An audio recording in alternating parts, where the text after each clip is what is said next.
उन्हीं के श्रेणी में आने वाले जैन संत जैन समाज के कर्णधार होते हैं। उन्हीं के श्वास प्रश्वास में दिव्य स्वर गूंजता रहता है। उनके पावन आँखों से हर क्षण प्रेम का बूंद टपकता है। वही उनके मुख चंद्र से अमृत बरसता है। ऐसे महान आचार्य विद्यासागर जी को मेरा वंदनीय प्रणाम।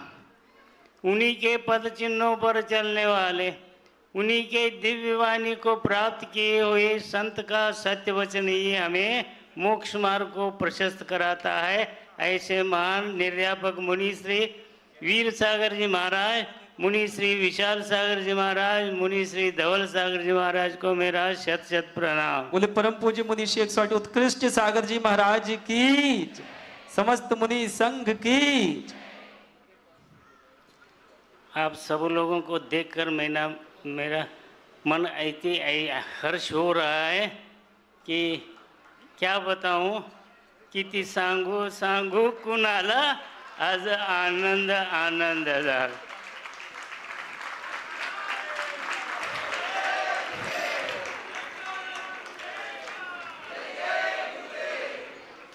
अब देखिए, मेरा जन्म स्थान मराठी और कर्नाटक के बीच में है, तो इसलिए आप लोगों से मैं ये अनुरोध करना चाहता हूँ कि आप जो कहें, हिंदी में कहे तो हिंदी में, कन्नड़ में कहे तो कन्नड़ में, नहीं तो मराठी में कहे तो मराठी में बोलूँगा। जैसे आपकी इच्छा हो वैसा मैं कह दूँगा।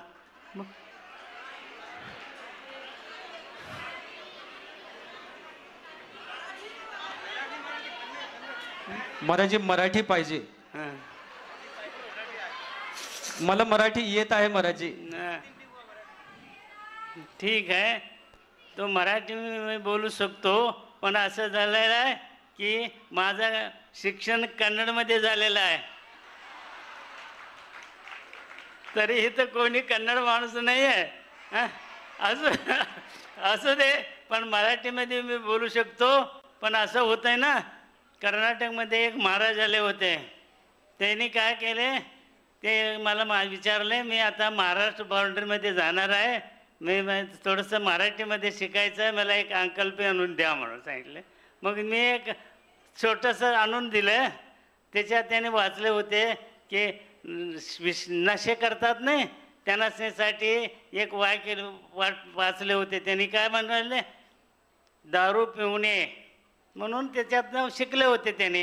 हां, मग महाराष्ट्रामध्ये आले, मग त्याने त्या वेळेला काय तर सभामध्ये सांगितलं माहिती आहे का, हां, दारू पिऊन ये। मग असं आम्हाला मराठीमध्ये ग्रामॅटिकल आम्हाला व्याकरण येत नाही, काही तर चुकी झालं तर हसू नये म्हणून मी थोड्या शब्दामध्ये बोलू शकतो की आचार्य श्री शांतीसागर महाराजने जास्तीत जास्त कर्नाटकमध्ये असून सुद्धा त्यांनी महाराष्ट्रामध्ये भाषण प्रवचन करत होते। ते मी जास्त गर्वानं सांगतो की आपण सर्व इथं बसलेले आहेत, तरी आप सर्वांपेक्षा मी गर्वानं बोलू शकतो की मी जीवंत आचार्य शांतीसागर जी का सभा में बैठा था।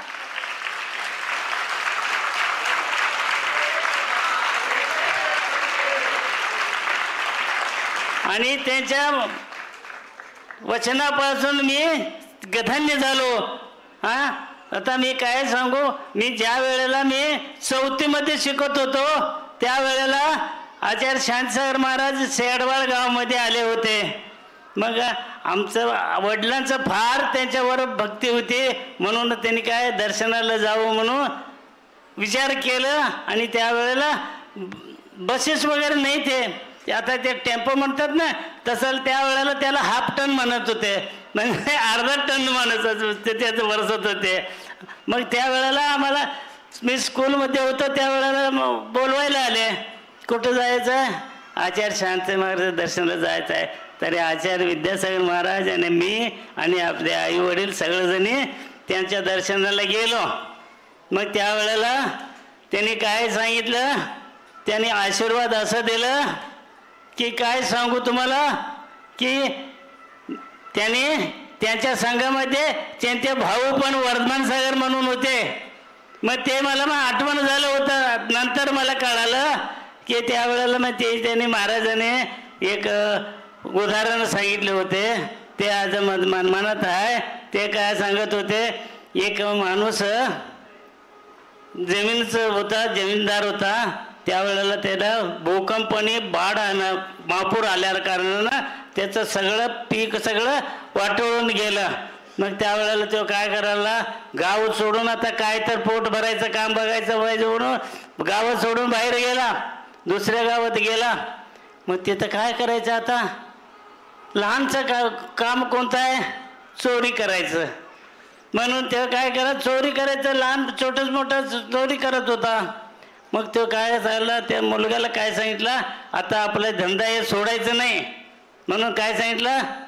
म्हणून त्यानं काय सांगितलं, एवढंच आहे की साधू महाराज आपल्या गावात आले तर जैनाच्या साधूचं प्रवचन ऐकू नका असं सांगितलं होतं. मग तो म्हणला हा म्हटला. मग एक दिवशी असं चोरी करत करत येत होता. मग त्यावेळेला एका मोठ्या सेठाच्या घराला जावं म्हणून त्याचं मनात आलं. मग ते रात्री काय केला, एक म्हैशी घेऊन आला. म्हशीला दोन्ही शिंग्यावरती जे ज्योती लावला आणि श्री लक्ष्मीचा ड्रेस करून त्याच्यावर बसून त्याच्या घराला गेला आणि दार वाजवायला आला. हां, मग एवढ्या रात्री कोण आलं म्हणतो. ते सेठ बाहेर आला आणि दार उघडला. बघतो तर देवी आहे, लक्ष्मी देवी. तुम्ही कोण आहे? मी लक्ष्मी. कोणाच्या? त्या मालकावरते. मग तो मालक म्हणाला, मी जैन धर्माचं ऐकलं होतं की देवाला छाया नाही आहे, हां, आणि हे काही देवनच नाही म्हणून त्याचा हात धरला. हात धरल्यानंतर त्याला कळालं आता मला घेऊन जातात झेलला म्हणून तो निष्ठून घेऊन बोळानं भागत पळत पळत आपल्या घरी गेला. त्यावेळेला त्याला मनात असं आलं की एक गोष्ट मी ज्या वेळेला पडत होता त्यावेळेला ते पायात काटा चुकला. ते मग त्या काय केलं, दोन्ही कानात बोट घाला उठला. का जैन धर्माचं ते साधू प्रवचन सांगायला आल्यात म्हणून तो बोट घातला आणि तेवढ्यात काय झालं, काटा गुंतला. मग एक कान सोडून ते काटा काढला. तेवढ्यात ते काय झालं, देवाला छाया नाही म्हणून ते ऐकू आलं. तर मग त्यावेळेला त्याचं मनात आलं की बाबा देवाला छाया नाही, मी वाचलो म्हणून. त्यावेळेला त्याला वैराग झाला आणि शांतीसागर महाराज जवळ गेला आणि दीक्षा घेतला. पण एवढंच आहे, ते म्हणतात ना, बाप बेटा, बाप सवय बेटा म्हणतात ना. हां, असं आचार्य महाराजांनी ज्या वेळेला त्यांचं ऐकलं त्यावेळेला त्यांनी मी मनात ठरलं की दीक्षा घ्यायचं म्हणून. आणि तुम्हाला त्या प्रत्यक्ष आता पाहायला मिळतंय. हां, आचार्य शांतसागर महाराजांनी सगळं ग्रस्थला बी दिले होते. पण भारतमध्ये एक महाराज झाले नाही, ते विद्यासागर महाराज. ते म्हणतात की ते भारतामध्ये तुम्ही पुराणामध्ये कुठं ऐकलं नसाल आणि कालानुसार ऐकलं नसाल की एक कवीनं म्हटलेलं आहे की दुष्करो विषय त्यागा कौमारे महतामते, कुमारावस्था में विषयों का त्याग करना यह महापुरुषों के लिए भी कठीण आहे असं त्याने म्हटलेलं आहे, सूत्रकारांनी म्हटलेलं आहे. आता बघा तुम्ही 1 ते 30 मुनी महाराज बाल ब्रह्मचारी आहेत आणि 175 आरिका माता जे आहेत, एक्सेप्ट मला सोडून सगळेजणी बाल ब्रह्मचारी आहेत. असे आता ते बापापेक्षा मुलगा श्रेष्ठ म्हणून हत्या व्हायला आलाय. म्हणूनच त्यांनी काय केलं होतं, मग त्याला मी म्हटलं होतं त्यांना ते वैराग गेला आचार्यने आणि दीक्षा घेतली. आता मी काय सांगितलं त्यांना, आचार्यने मी ते सांगतो, आम्ही लहानपणी शेडवाळा गेलो होतो दर्शनाला. त्यावेळेला आचार्य शांतसागर मध्ये काय सांगितले होते, त्यावेळेला त्यांच्या भावाला सुद्धा वर्धमान सागरला बी दीक्षा दिले होते आणि तुम्ही मला का देत नाही असं विचारल्यानंतर हां देखेंगे सोचेंगे करत करत आता 82 वर्षांनी आता ग्रस्तावस्थेत जे राहिलो. आता तुमच्या मनात येईल की असं व्यंग होत असतं की आता करून भागला, आता देव करू लागला. असं होऊ नये म्हणून मी काय केलो, त्यांना सांगितलं. नंतर त्यांनी वर्धमान सागर महाराजांना ते भावाला दीक्षा दिले. त्यांनी मला असं काय करायला आहे तुम्ही, नंतर मी काय सांगितलं, मला आता दीक्षा द्या म्हटलं. म्हटल्यानंतर त्यांनी काय म्हटलं,